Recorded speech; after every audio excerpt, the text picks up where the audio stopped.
온 마음과 정성 다하여 주 경배하라.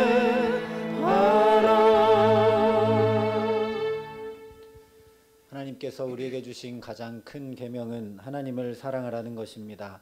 우리는 하나님을 어떻게 사랑해야 합니까? 마음을 다하고 뜻을 다하고 힘을 다하여 사랑해야 합니다. 하나님을 사랑하는 우리는 하나님을 예배하기 위해 이 자리에 모였습니다. 우리는 하나님을 어떻게 예배해야 합니까? 영과 진리로 예배해야 합니다. 이제 하나님을 전심으로 사랑하는 우리의 마음을 모아 영과 진리로 하나님을 예배하겠습니다.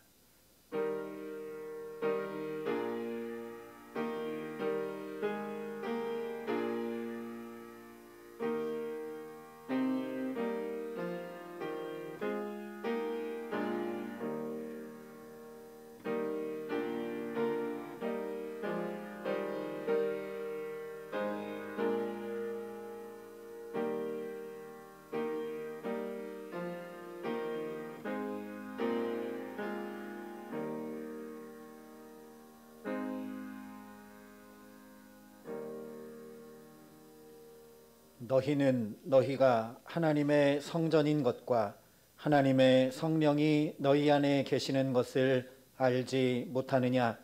하나님은 영이시니 예배하는 자가 영과 진리로 예배할지니라.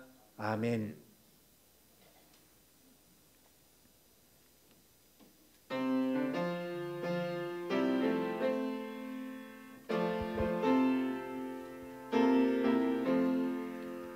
주님 찾아오셨네.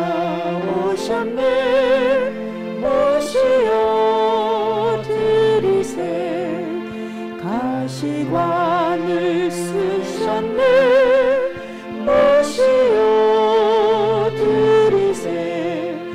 우리 죄를 속하려 십자가를 지셨네. 받은 고난 그 사랑 모시어 드리세. 오늘 혼자 오셨네. 모시어 드리세.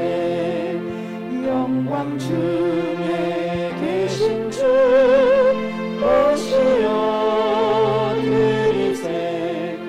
헛된 교만 버리고 우리 구주 모시어 영원 복락 누리세. 모시어 드리세. 겸손한 자 찾도다 모시어 드리세. 하늘에서 부르네. 모시어 드리세. 좋은 자리 드리고 주시 은혜 구하세. 하늘나라 세우세. 모시어 드리세. 주여 내가 믿으니 오소서 오소서. 주여 환영하오니 오소서 오소서. 생명길로 이끄사 슬픔 위로하시고 진리 알게 하소서.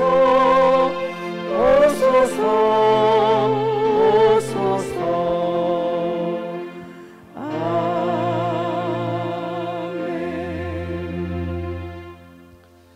우리의 예배가 하나님 앞에 상달되기 위해 하나님과 우리 사이에 죄로 인해 막힌 담을 허물어야 합니다.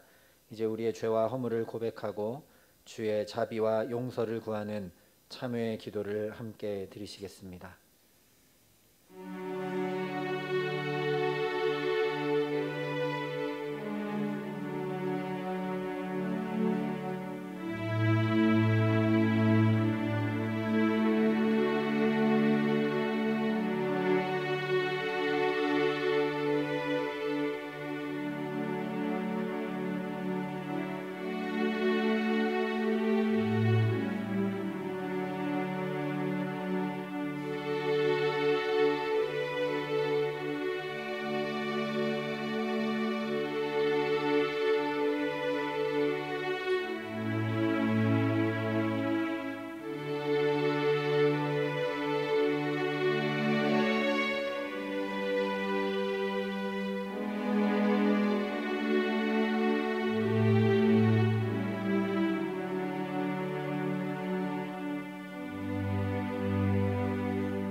너의 하나님 여호와가 너의 가운데에 계시니 그는 구원을 베푸실 전능자이시라.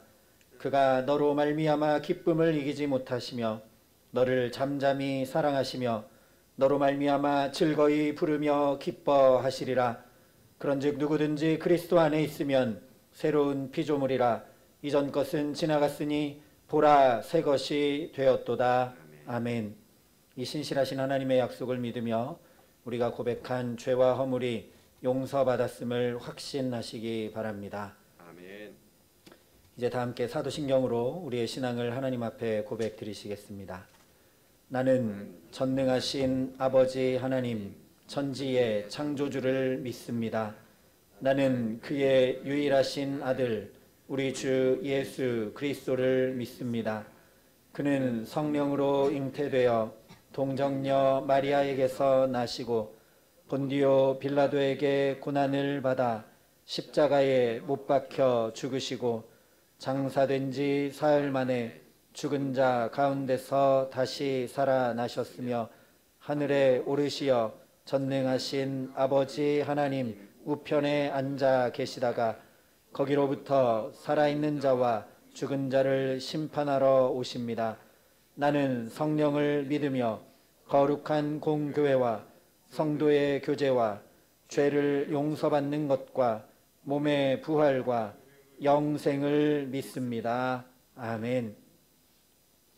성시교독 80번 고린도후서 4장의 말씀을 함께 교독하시겠습니다. 우리가 이 보배를 질그릇에 가졌으니 이는 심히 큰 능력은 하나님께 있고 우리에게 있지 아니함을 알게 하려 함이라.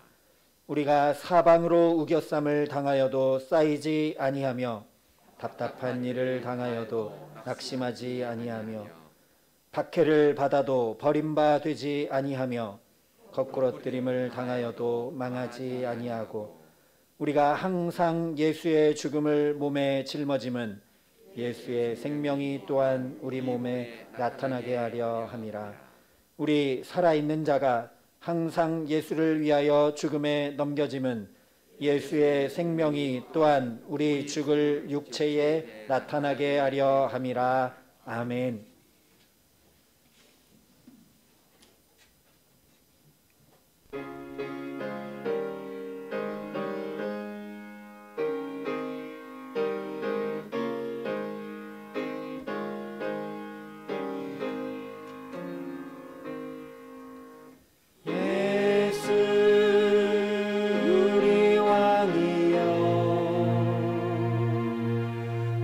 이곳에 오셔서 우리가 왕께 드리는 영광을 받아주소서. 우리는 주님의 백성, 주님은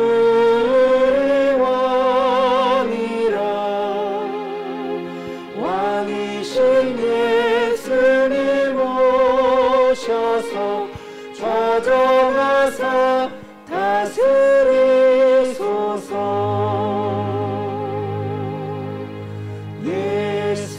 예수를 주시어 이곳에 오셔서 우리가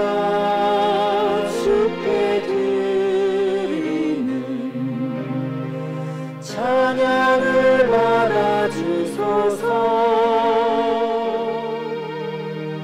우리는 주님의 종들, 주님은 우리 주시라. 주 대신 예수님 오셔서 이 찬양을 받아주소서.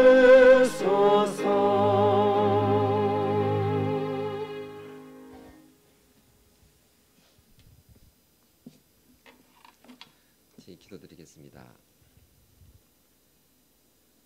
하나님 아버지, 당신께서는 다윗을 통하여 내 집과 내 나라가 여호와 하나님 앞에 영원히 보존되리라는 내 왕위가 영원히 너희와 함께하고 영원히 경고하리라 하는 그 말씀을 그리스도이신 예수를 통하여 이루시고, 또한 예수 그리스도의 그 십자가의 보혈의 역사를 통하여 믿는 우리 모두에게 당신의 왕권을 계승하는 권세를 주셨음에 아버지 하나님께 감사를 드립니다. 십자가를 보혈의 허락해 주신 하나님 아버지, 주님의 그 지극한 사랑 가운데 거하면서도 그 사랑을 깨닫지 못하고 있음을 이 시간 고백합니다. 코로나 바이러스의 극심한 상황 속에서도 아버지의 그 사랑이 얼마나 위대하신지를 알면서도 그 사랑을 저희 욕심 때문에 아버지의 그 사랑을 깨닫지 못하고 불평과 시기로 가득 차버린 이 못난 저희의 모습을 용서하여 주시옵소서. 오직 감사로만 저희의 모든 삶을 통하여 온전한 산 제물을 드리는 거룩한 백성 되게 하여 주시기를 간절히 소원하옵나이다.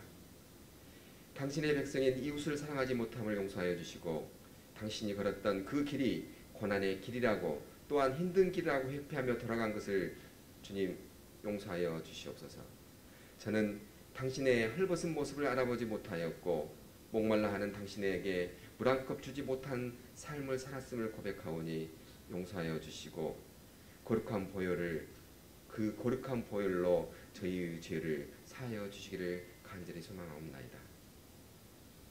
우리의 구하는 것을 풍족함으로 채워주시는 하나님 아버지, 저희의 부족을 아시고 하늘나라 율법을 저희에게 허락하여 주셨습니다. 또한 그 율례와 규례대로 주님, 하늘의 백성의 자녀로서 아버지께서 창조하신 온 천하의 창조 질서가 회복되게 하는 길을 주님 저희들에게 걷게 하셨사오니 그 길을 걸으며 주님께 간구하며 살아가는 저희들 되게 하여 주시옵소서. 하나님은 사랑이시라는 그 믿음, 또 온 천하가 사랑으로 하나 되게 하겠다는 그 결심으로 주님 사랑으로 화목되게 하시고 사랑으로 하나 되는 이 세상 되게 하시기를 간절히 소망하옵나이다. 저희의 이웃에 영적으로 육적으로 실험하고 있는 백성이 있습니다. 성령의 능력으로 회복하여 주시옵소서. 주님의 참 백성으로 영육간에 강건함을 허락하여 주기를 간절히 소망하옵나니 이 모든 백성이 강건함으로 거듭나게 하여 주시옵소서. 저희 모두는 들판에 뛰노는 양 같아서 제 갈 길로 흩어져 가는 주님의 귀한 종들입니다. 주님, 저희들이 갈 길을 알지 못하고 헤매일 때 주님 앞에 저희 길을 고백하오니, 저희의 그 갈 길 알지 못하고 가는 것을 고백하오니, 이러한 저희를 위하여 아버지께서 목자를 허락하여 주셨습니다. 주님, 이 목자를 통하여 저희들 바른 길로 걸어갈 수 있도록 인도하여 주시옵소서. 또한 영육간의 강건함으로 목사님을 주님께서 인도하여 주셔서 주님이 그 종이 묵상하시고 또 말씀을 깨닫는 것을 통하여서 저희들에게 바로 가르쳐 주시기를 간절히 소망하옵나이니 그 말씀 따라 살아갈 수 있는 주님의 백성 되게 하여 주시옵소서. 주님, 열방에 나아가 복음을 전파하기에 수고하고 계시는 많은 주님의 사명자들 있습니다. 그 사명자들 길 가운데 주님께서 함께 하시어 어려운 길, 높은 길, 또 고난의 길 이기고 나갈 수 있는 힘을 허락하여 주시옵소서. 재정적으로나 건강함으로도 회복시켜 주시고 또한 건강함을 허락하여 주시어서 그 길에서 하시는 그 모든 일들이 주님 앞에 드리는 영광이 될 수 있도록 함께하여 주시기를 간절하게 소망하옵나이다. 이 민족과 나라를 허락하신 하나님 아버지, 내게 주신 은혜로 말미암아 너희 각 사람에게 말하노니 마땅히 생각할 그 이상의 생각을 품지 말고 오직 하나님께서 각 사람에게 나눠주신 믿음의 분량대로 지혜롭게 생각하라. 우리가 한 몸에 많은 지체를 가졌으나 모든 지체가 같은 기능을 가진 것이 아니니 이와 같이 우리 많은 사람이 그리스도 안에서 한 몸이 되어 서로 지체가 되었느니라는 그 말씀처럼 이 나라 이 민족을 한 구성체로 한 민족으로 이끌어갈 수 있도록 주님 지도자를 올바르게 세워주시기를 간절히 소망하옵나이다. 우리가 한 몸에 많은 지체를 가졌다라고 말씀하시는 것은 오직 한 가지 이유라고 믿습니다. 서로 비교하고 경쟁하고 투기하고 질투하지 말라는 말씀이라고 믿사오니 주님 이 말씀 따라 저희들 서로 시기하지 아니하고 서로 질투하지 아니하고 서로 투기하지 아니하고 주님 앞에 온전히 회복하게 하여 주시옵소서. 주님 믿음의 백성은 누가 하나의 잘못을 했을 때 저 사람은 잘못했습니다. 저 사람이 잘못했습니다. 나는 안 했습니다라고 말할 수 있는 그런 상관관계에만 머무를 수 있는 것이 아니다는 것을 깨달아 알아 살아가는 것이 믿음의 백성이라고 믿습니다.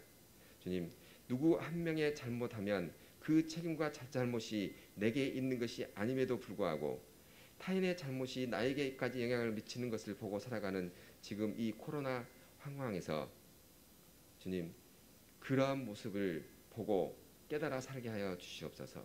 그리하여 잘못을 저지르지 아니하고 바로 갈 수 있는 주님의 자녀들 되기를 간절히 소망합니다. 이러한 깨달음으로 내가 잘하는 것이 전체를 위한 부분이 되기를 또 내가 잘하는 것이 전체의 삶의 부분이 되기를 간절히 소망하옵나니 우리 모두의 잘함으로써 세상의 빛과 소금이 되는 귀한 지체들 되게 하여 주시옵소서. 오늘 여기에 함께한 우리 모두에게 각자의 처소에서 각자에게 부여된 사명에 따라 소견대로 하는 모든 것이 하나님 나라의 영광을 위하여 사는 소견이 되도록 참 지혜를 살아가여 주시기를 바라오며 이 모든 간구를 우리를 위하여 십자가에 달리신 예수 그리스도 받들어 간절히 기도드리옵나이다.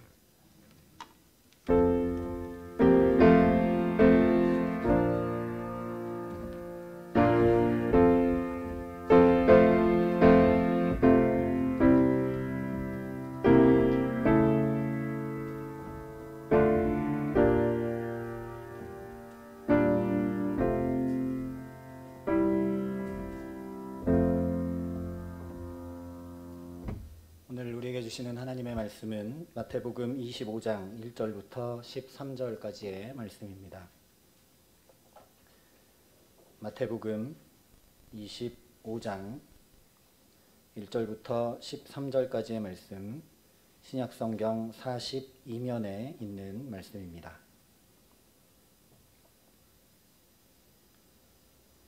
이 생명의 말씀을 봉독할 때 살아계신 하나님의 음성을 들으시기 바랍니다. 그때에 천국은 마치 등을 들고 신랑을 맞으러 나간 10 처녀와 같다 하리니 그 중에 5은 미련하고 5은 슬기 있는 자라. 미련한 자들은 등을 가지되 기름을 가지지 아니하고 슬기 있는 자들은 그릇에 기름을 담아 등과 함께 가져갔더니 신랑이 더디 오므로 다 졸며 잘세. 밤중에 소리가 나되 보라 신랑이로다 맞으러 나오라 하매 이에 그 처녀들이 다 일어나 등을 준비할세.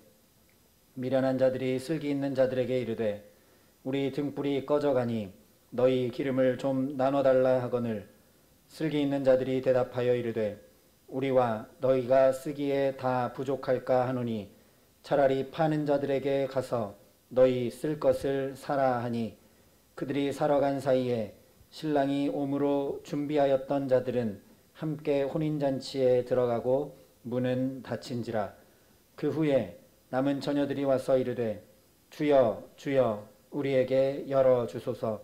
대답하여 이르되 진실로 너희에게 이르노니 내가 너희를 알지 못하노라 하였느니라.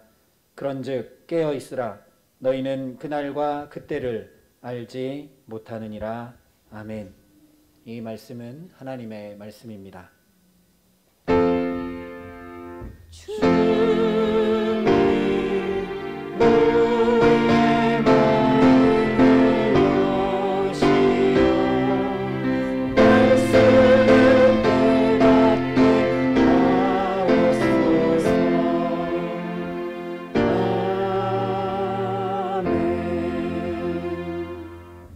이 시간 김은영 권사님 하나님 앞에 준비한 찬양으로 영광 올려드리시겠습니다.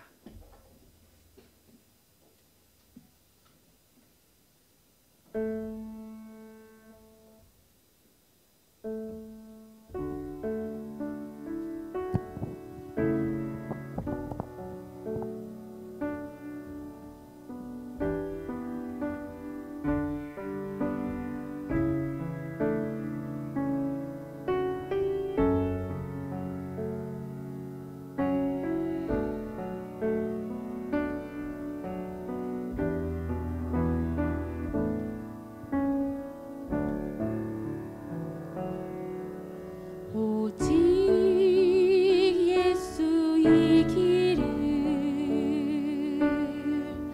완전 복음의 길을 어떤 상황 속에도 성령 충만하기를 아픈 눈물 흘려도 기쁜 일이 생겨도 변함없는 고백은 오직 예수의 길을 죽음 앞에 있어도 찬양할 수 있기를 죽고 속에 있어도 자만하지 않기를 모든 것 사라지고 홀로 있을 때에도 오직 예수 그분만 내 안에 계시기를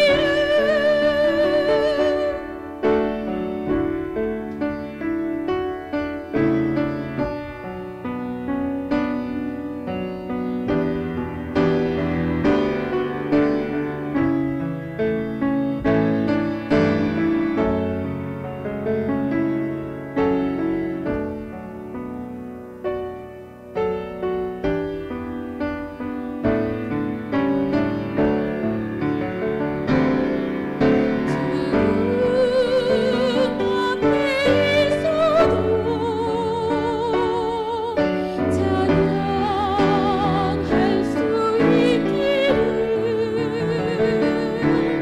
죽고 속에 있어도 자만하지 않기를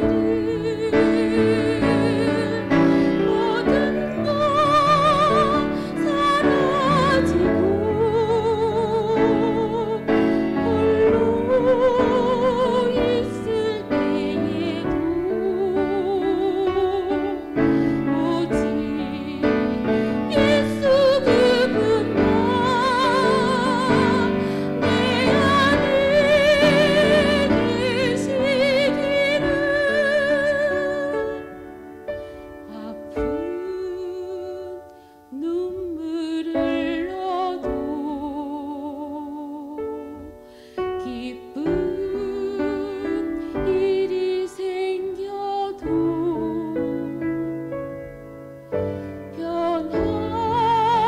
변함없는 고백은 오직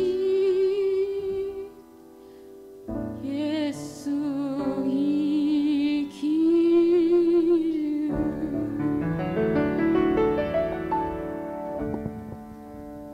아멘. 정말 오직 예수의 길을 간절히 소망합니다. 우리가 살아가는 이유도 우리 삶의 뒤에 남는 모든 것도 오직 예수의 길을 간절히 소망합니다. 한 주간 주님의 은혜 안에 평안하셨는지요? 계속 코로나 확산이 심각한데 서로 건강을 잘 지키시고 또 방역 수칙도 잘 지키고 또 하나님 앞에 무엇보다 우리의 자리를 잘 지킬 수 있기를 바랍니다. 계속 우리가 예수님이 하나님 나라에 대한 비유를 말씀해 주신 것들을 나누고 있는데요. 마태복음에는 특별히 13장과 25장에 이 하나님 나라에 대한 비유들이 모아져 기록되고 있습니다. 오늘도 13장에서와 마찬가지로 예수님께서 천국은 마치 무엇과 같다라고 말씀해 주고 계십니다. 그때 천국은 마치 등을 들고 신랑을 맞으러 나간 10 처녀와 같다 하리니. 그러니 이 비유 말씀에서도 우리가 10 처녀를 주목해 보아야 합니다. 천국이 10 처녀와 같다 말씀하셨기 때문입니다. 그런데 오늘 25장의 비유 말씀은 13장에서와 조금 다르게 그때의 천국은 이라고 말씀을 합니다. 즉 하나님 나라 자체에 대한 비유라기보다는 하나님 나라가 임해 올 때 그 양상이 어떠한지에 대한 비유라는 말씀입니다. 그래서 13장의 비유들과는 조금 다르게 슬기로운 처녀들, 미련한 처녀들 이렇게 대비되어 등장을 하고 있습니다. 하나님 나라가 임하면 극명하게 다른 양상이 펼쳐진다라는 것입니다.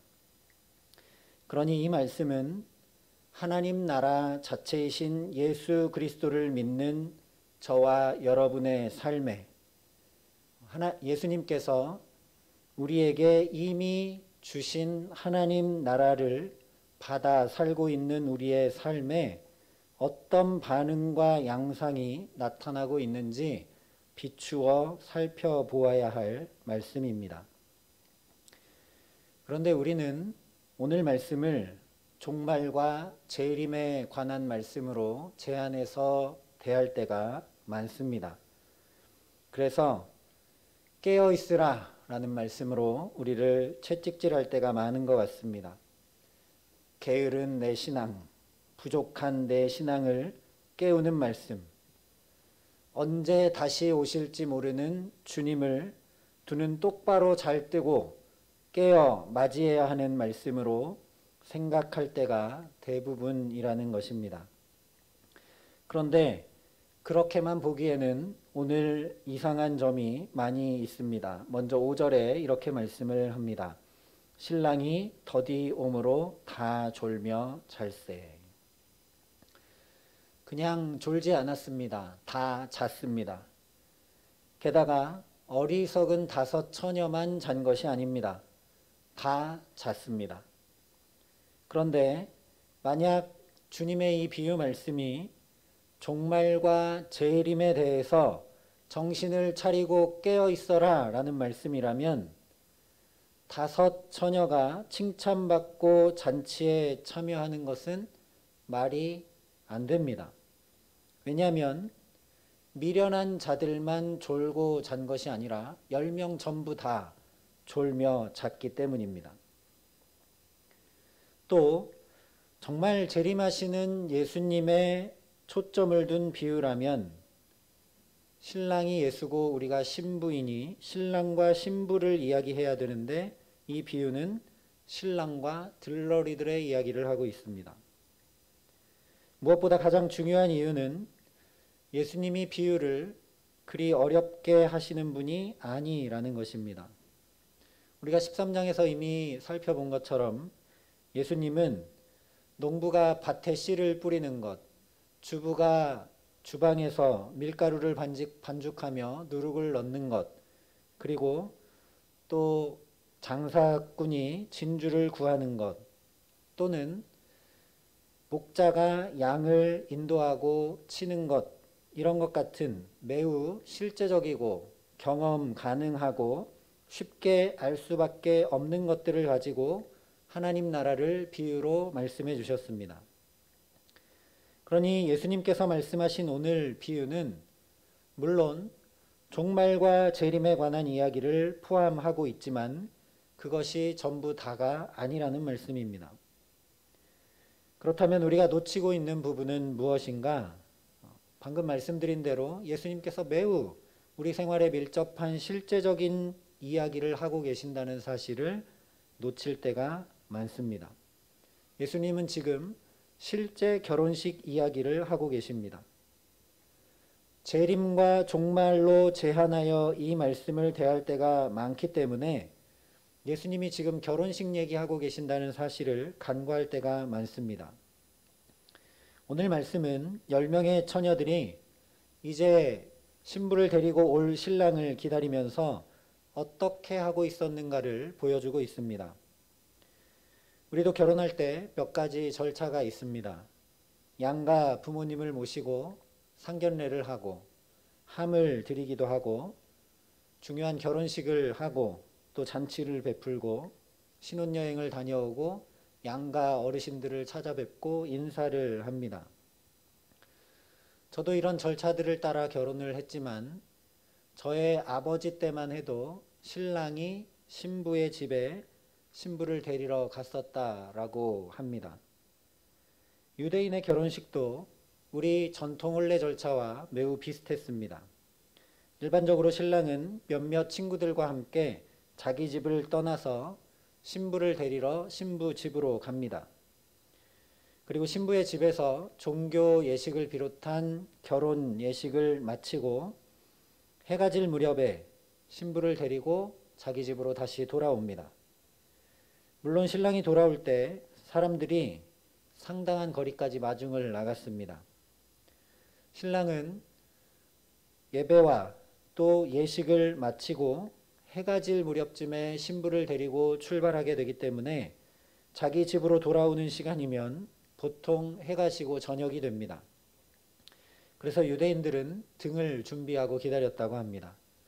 시계도 없고 전화도 없던 때이기 때문에 신랑이 언제 올지 알 수 없어 준비하고 기다리는 것이죠. 그렇게 기다리다가 이제 저녁이 되었으니 막대 끝에 등을 매달고 그것을 치켜들어서 신부를 데리고 오는 신랑의 행로를 밝혀 주었다고 합니다. 이때 등불은 각자 개별적으로 준비해야 됐는데 만일 등불을 들지 않은 자가 있다면 불청객이나 강도처럼 취급을 받았다고 합니다. 오늘 말씀에 등장하고 있는 이 처녀들은 신부가 아니라 결혼잔치에 초대된 신부의 들러리들입니다. 그런데 이 들러리인 처녀들의 중요한 역할은 무엇인가 하면 신부를 데려오는 신랑을 기다렸다가 그 일행을 혼인잔치로 인도하는 길잡이 역할을 담당했습니다. 그런데 오늘 말씀을 보니까 5명의 처녀들은 등에 기름을 가득 채우고 있었고 다른 5명의 처녀들은 아직도 등에 기름을 채우고 있지 않았습니다. 그런 채로 다 졸고 자고 있는데 갑자기 소리가 납니다. 신랑이 오십니다. 신랑이 오십니다. 어서 나와 신랑을 맞이하십시오. 그러자 5명의 처녀들이 곧바로 자기들 등에 불을 밝히고 문 밖으로 나가려고 합니다. 그러자 나머지 5명의 어리석은 처녀들이 이야기합니다. 우리에게 기름을 조금만 나눠주십시오. 우리도 신랑을 맞이하러 나가야 됩니다. 당신들의 기름 전부도 아니고 반도 아니고 조금만 나누어 주십시오 라고 이야기를 합니다. 그러나 이 5명의 슬기로운 처녀들은 거절하고 밖으로 나갑니다. 이 처녀들이 신랑을 만났을 때 제가 신랑이었다면 이렇게 말했을 것 같습니다. 이 인색하고 비열한 여인들아, 너희들은 어째서 저 가엾은 처녀들에게 최소한의 기름도 나누어 주지를 않았느냐? 너희들만 잔치에 참여하겠다는 것이냐? 라고 이 5명의 처녀를 책망했을 것 같습니다. 그러나 오늘 신랑은 그렇게 이야기하지 않습니다. 10절부터 12절에 이렇게 말합니다. 그들이 살아간 사이에 신랑이 오므로 준비하였던 자들은 함께 혼인잔치에 들어가고 문은 닫힌지라. 그 후에 남은 처녀들이 와서 이르되 주여 주여 우리에게 열어주소서. 대답하여 이르되 진실로 너희에게 이르노니 내가 너희를 알지 못하느니라. 아주 단호하게 이야기합니다. 내가 너희를 알지 못하느니라. 여러분, 너무나 비기독교적인 이야기 아닙니까? 나눌 줄도 모르는 자들이 칭찬을 받으면서 잔치에 참여하고 나머지 사람들에게 문이 굳게 닫혀버린다면 기독교가 대체 무엇일까요? 그런데 바로 여기에 이해되지 않는 이 시점에 예수님께서 하시고자 하시는 말씀이 있습니다. 예수님께서 이 이야기를 통해 정말 무슨 말씀을 하고 계신 것일까? 사실 예수님께서 이 말씀을 비유로 하고 계신 이유는 바로 앞장인 24장에서 제자들이 성전이 무너지고 나라가 망하는, 다시 말하면 세상의 끝에 일어날 징조에 대해 예수님께 물었기 때문에 이 비유를 말씀해 주고 계십니다. 그래서 24장에 비유를 말씀하시기 전에 제자들의 질문에 대해서 세상 끝날에 이러이러한 일들이 있을 것이라고 쭉 말씀해 주시는데, 특별히 24장 44절에 이렇게 말씀을 하십니다. 이러므로 너희도 준비하고 있으라. 생각지 않은 때에 인자가 오리라. 예수님께서 하신 말씀이 바로 이것입니다. 준비하고 있으라. 오늘 깨어 있으라 하신 말씀은 곧 준비하라는 것입니다. 오늘 이 열 처녀의 이야기에서 기름이 무엇을 상징하는가? 바로 준비를 상징합니다. 유대 결혼식 전통에 따라서 반드시 기름을 준비해야 했고, 기름이 준비되지 않은 사람은 불청객이나 강도로 취급받았기 때문입니다. 3절에서도 그래서 분명하게 이렇게 이야기합니다. 미련한 자들은 등을 가지되 기름을 가지지 아니하고. 그런데 이 기름을 가지지 않은 미련한 자들이 이렇게 요청을 합니다. 미련한 자들이 슬기 있는 자들에게 이르되 우리 등불이 꺼져가니 너희 기름을 좀 나눠달라 하거늘. 그러자 기름을 가진 슬기 있는 자들이 이렇게 대답을 합니다. 슬기 있는 자들이 대답하여 이르되 우리와 너희가 쓰기에 다 부족할까 하노니 차라리 파는 자들에게 가서 너희 쓸 것을 사라.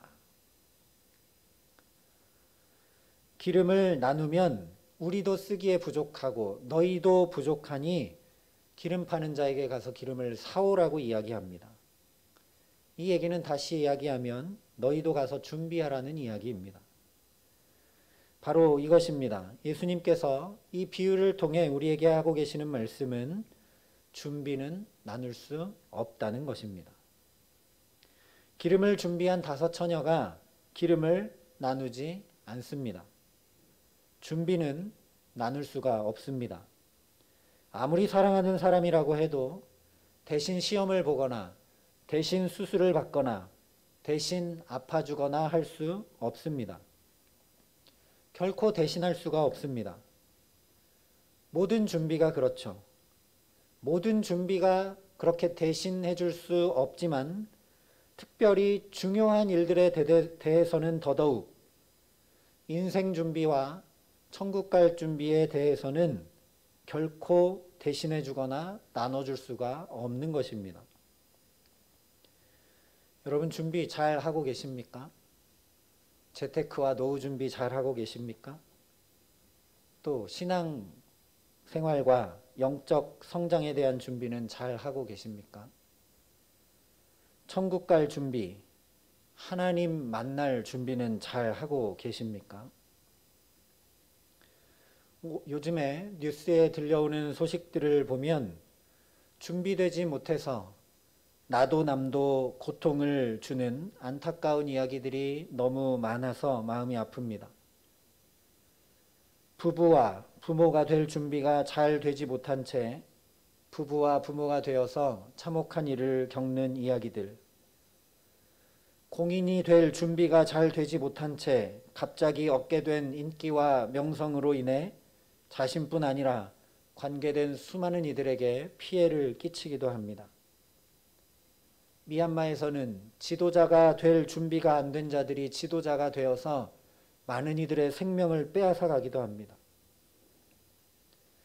실제 우리 모두가 아무런 준비가 되지 못한 채 코로나에 직면하게 돼서 1년이 넘도록 준비되지 못한 삶이 얼마나 힘겹고 어렵고 때로는 참혹한 것인지 피부로 경험하고 있습니다. 그래서 참 두렵고 떨리지 않을 수 없습니다. 이렇게 준비가 안 돼 있다면 나는 하나님 만날 수 있을까?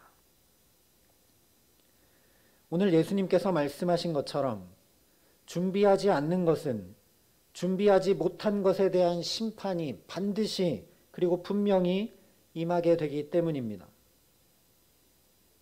그냥 이 이야기를 읽으면 나눔을 받지 못한 미련한 5 처녀에게 문이 굳게 닫히고 그들이 참 가엾어 보이지만, 그리고 문을 굳게 닫고 나는 너희를 모른다 하는 것이 매몰차 보이지만, 다시 되짚어 생각해 보면 이 미련한 5 처녀는 결혼 잔치에 불청객과 강도와 같은 존재이니 내가 너희를 알지 못하노라 하고 문을 굳게 닫는 것이 당연한 결과입니다. 그러면 우리는 무엇을 어떻게 준비해야 잘하는 것인가 하는 생각이 자연히 들게 됩니다. 하나님 앞에 서는 준비, 무엇을 어떻게 준비해야 잘할 수 있을까? 그런데 사실 무엇을 어떻게 준비해야 될지 우리 모두가 그 방법을 너무나 잘 알고 있습니다. 어떻게 이 인생을 준비해야 되는지, 어떻게 해야 바른 신앙을 가지고 하나님의 자녀된 삶을 살아갈 수 있는지 너무 잘 알고 있습니다. 예배 드릴 때마다 매번 듣고 또 우리도 너무나 잘 알고 있는 사실, 말씀과 기도입니다. 성경 말씀을 깊이 묵상하고 그 말씀을 준행하며 살고 주의 도움을 구하고 주의 함께하심과 역사하심을 간구하는 기도를 하는 것, 그것이 저와 여러분이 준비할 일들입니다. 실제 요한계시록에 이렇게 말씀했습니다. 이 예언의 말씀을 읽는 자와 듣는 자와 그 가운데 기록한 것을 지키는 자는 복이 있나니 때가 가까움이라. 때가 가까우니 말씀을 읽고 듣고 그 기록한 것을 지키라고 이야기합니다. 또한 누가복음에도 예수님께서 이렇게 말씀하셨습니다. 이러므로 너희는 장차 올 이 모든 일을 능히 피하고 인자 앞에 서도록 항상 기도하며 깨어 있으라. 하나님 앞에 설 수 있도록 항상 기도하라고 말씀하십니다. 방법을 모르는 그리스도인은 아무도 없습니다. 말씀과 기도라는 방법은 너무나 잘 알지만 그것을 꾸준히 성실히 지속하지 못하는 것이 저와 여러분의 약점이고 문제입니다. 그렇다면 방법이 아니라 무언가 더 중요한 것을 우리가 놓치고 있는 건 아닌가라는 것입니다. 잘 알고 있는데도 불구하고 왜 우리는 잘 준비하는 삶을 살지 못할까? 그 이유는 사실 예수님께서 마태복음 13장에 계속 말씀해 주신 것처럼 정말 귀한 것이 무엇인지 잘 인지하지 못했기 때문입니다. 정말 중요하고 귀한 것이 무엇인지 깨달아 알지 못했기 때문입니다. 예를 들어서 만약에 대통령과 만나야 된다면 자연히 준비하게 되어 있습니다. 외모와 복장부터 마음가짐까지 자연히 다 준비가 될 수밖에 없습니다. 귀한 줄 알고 중요한 줄 알면 자연히 준비하게 된다는 말씀입니다. 함께 은혜를 나누었던 밭에 감추인 보화 비유에서도 그 보화가 너무나 귀한 것인 줄 아는 그 사람, 하나님 나라가 가장 귀한 것임을 아는 그 사람은 돌아가 자신의 전 재산을 팔아 준비합니다. 오늘 말씀에 나오는 미련한 5 처녀를 한번 생각해 보시기 바랍니다. 무의식 중에 아마 이런 생각이 있었을지 모르겠습니다. 나는 어차피 들러리인데 뭐, 신랑 올 때까지 시간 좀 때우지 뭐, 여기 지나가면 그게 끝일 텐데 뭐, 내가 결혼하는 것도 아닌데. 그러니 제대로 준비를 하지 못합니다. 대충 등만 준비하고 기름은 준비하지 않는 것입니다. 나 아닌 다른 사람 또는 사건, 나 아닌 다른 것들뿐만 아니라 나 자신에 대해서도 마찬가지라는 말씀입니다. 내가 얼마나 소중한 존재이고 내 인생이 얼마나 값진 인생인지 알지 못하면 아무리 방법을 잘 알고 있다 하더라도 입시건 취직이건 결혼이건 신앙과 영적 성장에 관한 것이건 마지막에 하나님 앞에 서는 일이건 잘 준비하기가 어렵습니다. 칼 융의 뒤를 이어서 심리학과 종교를 통합하려고 시도한 유명한 심리학자, 아직도 가야 할 길이라는 베스트셀러를 쓴 스카펙 박사가 그의 끝나지 않은 여행이라는 책에서 이렇게 이야기한 바 있습니다. 우리 모두가 중요하지도 사랑스럽지도 않으며 호감도 가지 않는다고 생각하는 것보다 정신적 건강, 사회적 건강, 그리고 하나님으로부터 더 멀어지게 하는 것은 아무것도 없습니다. 그런데 우리는 세상으로부터 늘 비교하는 소리만 듣고 살아갑니다. 다른 사람보다 이래서, 저 사람보다 이래서. 그것을 저 어릴 때, 유치원 때부터 평생 듣고 살아갑니다. 그런 소리에 너무나 익숙해져 있다 보니 내가 얼마나 소중하고 내가 얼마나 사랑스러운 사람인지 내가 얼마나 귀한 존재인지 잘 알기가 어렵습니다. 그렇기 때문에 잘 준비하지 못하고 스카펙 박사가 이야기하는 것처럼 나도 모르는 사이 하나님께로부터 멀어지게 된다라는 말씀입니다. 오늘 미련한 다섯 처녀가 바로 이러했던 것입니다. 그래서 예수님께서 하나님 나라가 얼마나 귀한 것인지, 또한 저와 여러분이 얼마나 귀한 존재인지를 보여주시고 알려주시고 경험케 해주셨습니다. 그래야 우리가 잘 준비할 수 있고 무엇이 가장 중요하고 내 인생이 얼마나 값진지 알아야 잘 준비할 수 있기 때문입니다. 그것이 바로 십자가입니다. 하나님의 아들이 당신의 생명을 다 쏟아부어 우리에게 이루어 주시고자 한 것이 바로 하나님 나라입니다. 예수님 당신이 죽기까지라도 사랑한 한 사람이 바로 저와 여러분들이라는 말씀입니다. 얼마나 귀하고 귀한지 제발 깨달아 알고 자연히 준비하라고 새겨주신 사랑이 바로 십자가라는 말씀입니다. 그런데 이렇게 코로나 시대가 되면서 당장 그 하나님의 임재가 있는 예배, 하나님 앞에 서야 하고 하나님을 만나는 예배를 소중히 여기고 귀히 여기지 못하는 것 같아서 정말 답답하고 마음이 아픕니다. 단지 집에서 편하게 화면으로 드리는 온라인 예배에 익숙해져 가고 있기 때문이라는 말씀이 아닙니다. 예배가 거룩하신 하나님의 임재 앞에 서서 감히 내가 뵐 수조차 없는 그 하나님을 뵙고 만나고 그 생명의 말씀을 듣는 너무나 귀하고 너무나 소중한 자리임을 깊이 깨달아 안다면 이 시간, 이 자리를 우리가 다른 그 어떤 것에 빼앗길 수 있겠느냐라는 겁니다. 그러므로 형제들아, 우리가 예수의 피를 힘입어 성소에 들어갈 담력을 얻었나니 그 길은 우리를 위하여 휘장 가운데로 열어놓으신 새로운 살 길이요 휘장은 곧 그의 육체니라 하신 말씀대로 이 예배가 예수의 피를 힘입어야만 드릴 수 있는 예배, 예수의 생명을 십자가에 찢으셨기에 드릴 수 있는 예배, 그렇게 귀한 자리임을 정말 깨달아 안다면 우리가 이렇게 예배할 수 있겠느냐라는 겁니다. 대통령을 만나도 아마 며칠은 자연히 준비하게 될 것입니다. 그런데 우리는 주님을 만나는 예배에 외모와 복장과 마음가짐을 정말 잘 준비하고 있는지 되돌아보지 않을 수 없습니다. 주일 바로 전날인 토요일의 준비는 그렇다 하더라도 주일 당일 아침 예배 오기 전, 온라인으로 예배하기 전, 하나님 앞에 서기 전 우리는 주님 만날 준비를 어떻게 하고 있는지 다시 살피지 않을 수 없습니다.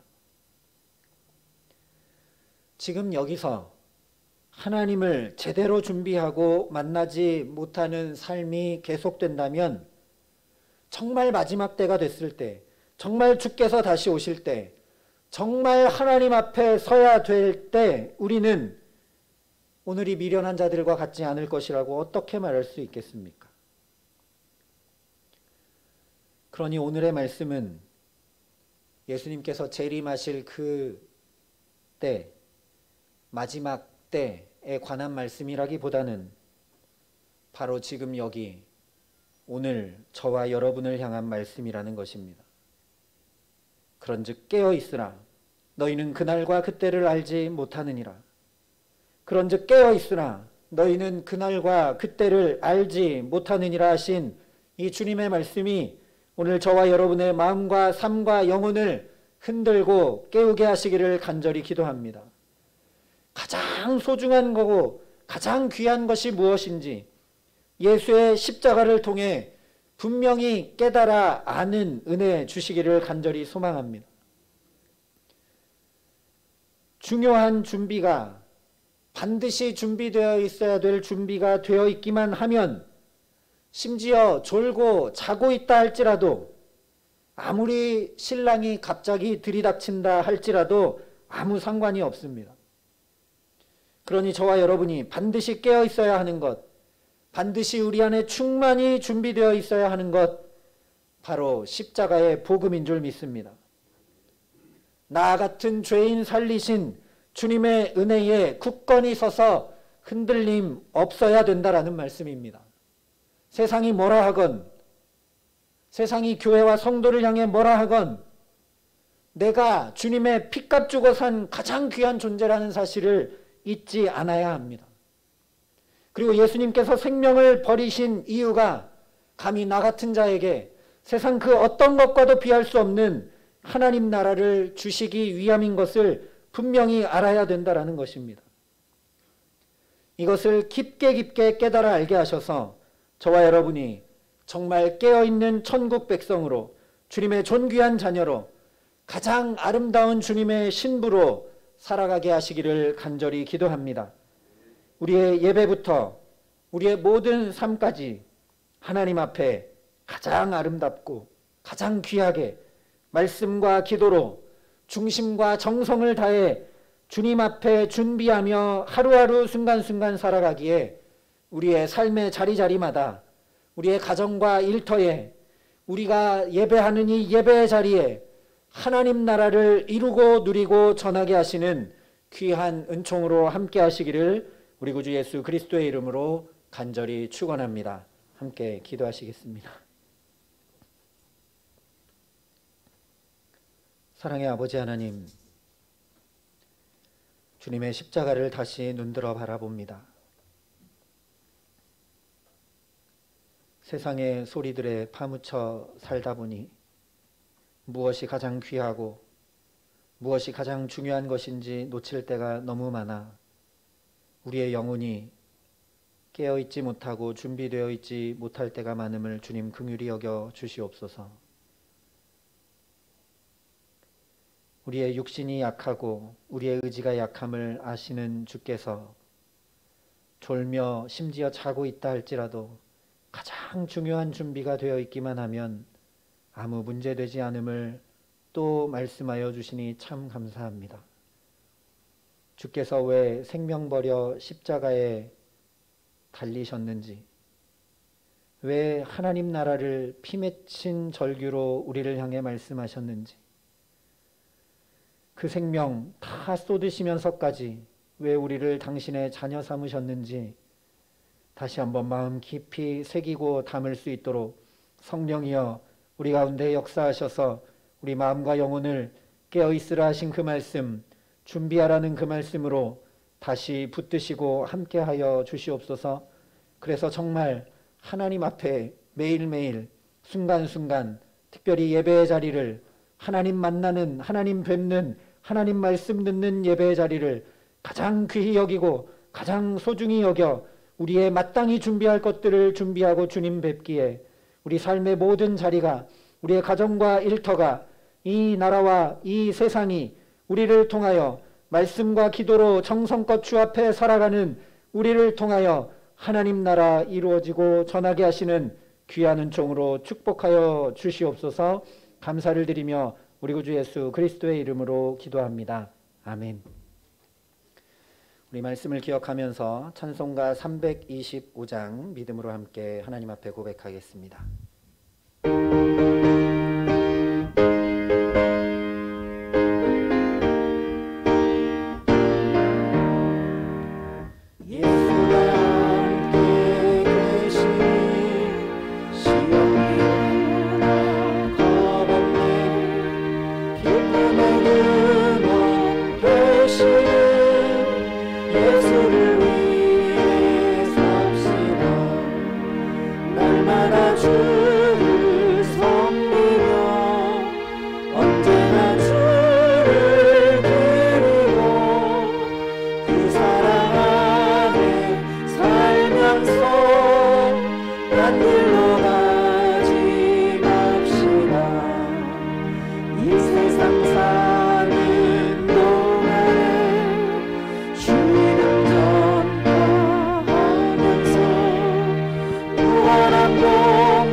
사랑의 아버지 하나님, 우리가 알든지 모르든지 또 한 주의 삶을 우리를 귀히 보시고 귀히 여기셔서 붙들어 주신 은혜에 감사하여, 또한 이 예배와 주님의 이름이 얼마나 존귀한지 마음 깊이 담으며 우리의 가장 귀한 예물을, 또 우리의 삶과 중심을 주님 앞에 이 시간 올려드립니다.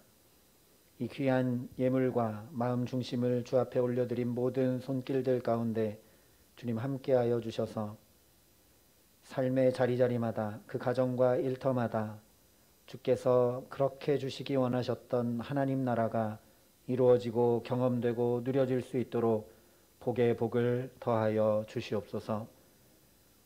이 귀한 예물이 쓰여지는 곳곳마다 그렇게 하나님께서 얼마나 사랑한 인생인지 새롭게 깨달아 아는 생명이 살아나는 역사가 있게 하시고 복음이 정말 복음되어 전하여질 수 있도록 이 귀한 예물을 주께서 기뻐 받으시고 사용하여 주시옵소서. 감사를 드리며 우리 구주 예수 그리스도의 이름으로 기도합니다. 아멘. 우리 함께 축복하며 인사하겠습니다. 여호와는 우리에게 복을 주시고 우리를 지키시기를 원합니다. 여호와는 그의 얼굴을 우리에게 비추사 은혜 베푸시기를 원합니다. 여호와는 그 얼굴을 우리에게로 향하여 드사 평강 주시기를 원합니다. 우리 옆 사람과 함께 인사하겠습니다. 잘 준비하며 삽시다. 우리 함께 인사하겠습니다. 우리 교회 소식을 나누도록 하겠습니다. 오늘은 부활절 셋째 주일입니다. 부활 후 성령 강림까지 50일 동안의 기간이 어쩌면 사순절의 40일 기간보다 더 중요한지 모르겠습니다. 성령이 오셔야만 우리가 저 하나님 나라가 얼마나 귀한 것인지, 그리고 핏값 주고 사신 나의 인생이 얼마나 귀한지 깨달아 알고 정말 복음 위에 서서 준비하는 복된 삶 살 수 있기 때문입니다. 이 50일 동안의 기간을 성령이 내게 임하여 주시기를 간절히 소망하고 사모하며 귀한 은혜를 누리고 준비하는 시간으로 보내시기를 바랍니다. 코로나 확산에 따른 방역수칙을 철저히 준수하되 이것이 오히려 믿음의 거리두기가 되지 않도록 나 자신을 하나님 앞에 잘 살피고 개인 경건생활과 거룩을 더욱 지켜주시기를 부탁드립니다. 온라인이든 현장이든 힘써 주의 임재가 있는 예배의 자리를 가장 소중히 귀히 함께 지켜주시고 여겨주시기를 바랍니다. 사회적 거리두기가 2단계가 한 주 더 연장이 되었습니다.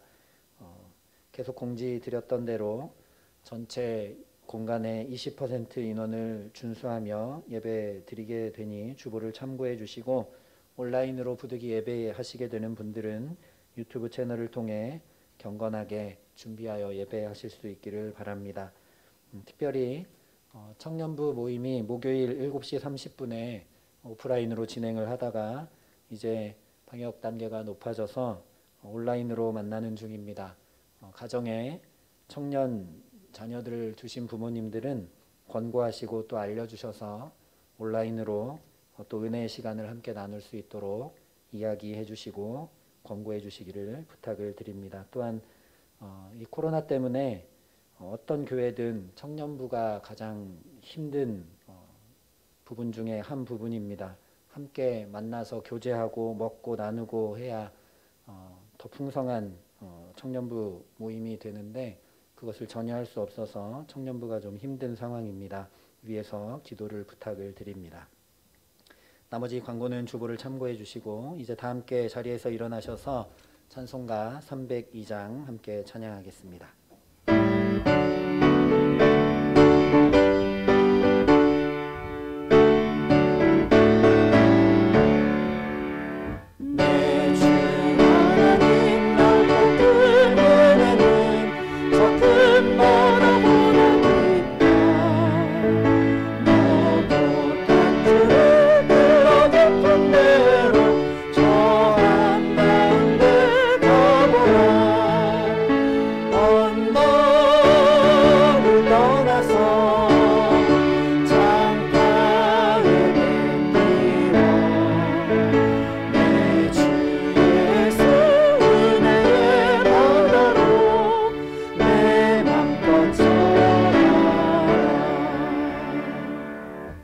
사랑하는 성도 여러분, 하나님 사랑과 함께 하나님께서 우리에게 주신 큰 계명은 이웃 사랑입니다. 우리는 이웃을 어떻게 사랑해야 합니까? 우리는 사랑하는 이웃이 살아가는 세상에서 어떻게 살아야 합니까? 이제 세상으로 나가 전심으로 이웃을 사랑하며 소금과 빛의 역할을 다하시기 바랍니다. 하나님께서 우리와 함께 하실 것입니다. 이제는 당신의 가장 귀한 생명을 기꺼이 우리에게 내어주신 우리 구주 예수 그리스도의 은혜와 그 독생자 예수를 아낌없이 내어주시고 대신 우리를 하나님의 아들과 딸 삼아주신 아버지 하나님의 놀라우신 사랑하심과 오늘도 무엇이 가장 귀한지, 우리의 인생이 어떠한 인생인지 깊이 깨달아 알 수 있도록 우리를 도우시고 함께 하시는 성령 하나님의 교통하시고 역사하심이 마땅히 준비해야 될 것을 준비하고 귀히 여겨야 될 것을 가장 귀히 여기며 하나님 나라를 우리의 가정과 일터와 삶의 모든 자리마다 이루며 준비하며 누리며 살아가기로 소망하고 결단하는 여기 모인 모든 주의 성도들과 사랑의 빛교회 모든 교우들과 이 나라 이 민족과 하나님께서 이처럼 사랑하신 온 세상과 이 귀한 복음을 오늘도 세계 만방에 전하시는 선교사님들 가운데 이제로부터 영원토록 함께 하시기를 간절히 축원하옵나이다. 아멘.